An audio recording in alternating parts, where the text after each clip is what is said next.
TIFU by throwing my steak out a window. Last night, my wife's boss from her brand new job invited us over for dinner.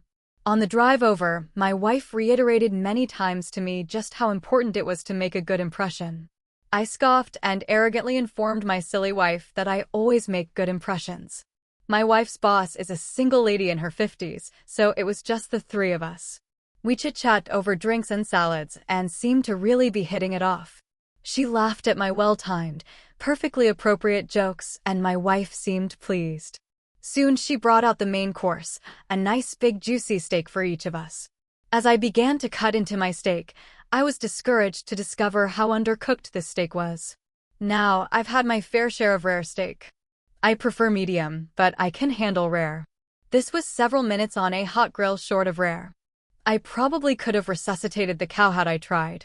Instead, I sat there fidgeting with my knife and fork, worrying about how I was going to get away with not eating this steak. Claim veganism? No, I'd already feigned great enthusiasm upon seeing the steak.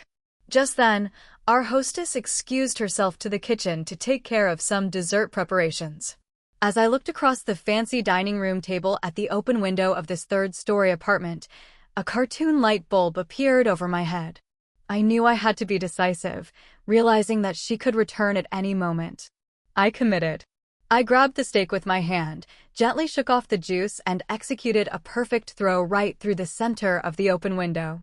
Here's the big-time foo. The window wasn't open. It was the cleanest fricking window you've ever seen in your life.